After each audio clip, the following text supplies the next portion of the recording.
নবম pay scale বাস্তবায়নের দাবিতে প্রধান উপদেষ্টার বাসভবন যমুনা অভিমুখে ভুকা মিছিল কর্মসূচি পালন করছেন আন্দোলনরত সরকারি কর্মচারীরা। সেখানে আছেন আমাদের সহকর্মী ফজলে রাব্বি, সরাসরি যুক্ত হচ্ছে তার সাথে।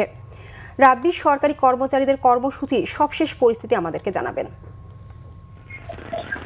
ধন্যবাদ। আপনি জানেন যে নবম যে গ্যাজেট বাস্তবায়নের দাবিতে সকাল 10টার দিকে কিন্তু কেন্দ্রীয় শহীদ মিনারে অবস্থান পালন করে সরকারি কর্মচারীরা।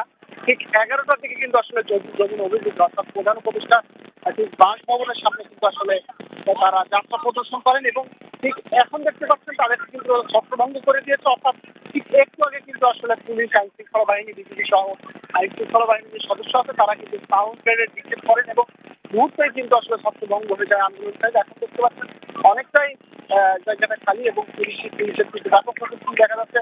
পাশাপাশি বিজিবি সদস্য কিন্তু আসলে মোতায়েন রয়েছে। আপনি দেখতে পাচ্ছেন এখানে কিন্তু আসলে হাজার হাজার সরকারি কর্মচারীরা কিন্তু জড়ো হয়েছে এবং ঠিক সকালেই কিন্তু আজকে সকাল থেকে কিন্তু তারা আসলে তাদের যে পূর্ব ঘোষণা কর্মসূচি সেই কর্মসূচি অনুযায়ী কিন্তু শহীদ মিনারে তারা অবস্থান কর্মসূচি গ্রহণ করেন এবং তারপরে কিন্তু 11টার পর পরে তারা ডক্টর মোহাম্মদ ইউনূসের বাসভবন যমুনা অভিমুখে বিক্ষোভ করেন এবং আপনি জানেন যে দীর্ঘদিন করার যে জাতীয় বেতন কমিশনের প্রতিবাদের আলোকে গ্যাজেট প্রকাশের দাবিতে বিক্ষোভ করে আসছেন। সেই বিক্ষোভের ফলে কিন্তু তারা বলছে তাদের এই দাবি দেওয়া আজকের মধ্যে যদি মেনে নেওয়া না হয় তাহলে তারা আন্দোলন চালিয়ে যাবে।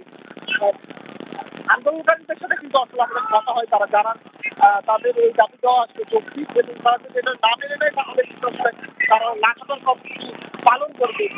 অনেকের হতাহত হয়েছে, অর্থাৎ অনেকের পা এবং শরীরের বিভিন্ন অংশ থেকে আসলে রক্ত বের হতে দেখা দিচ্ছে। তো এই ছিল আমাদের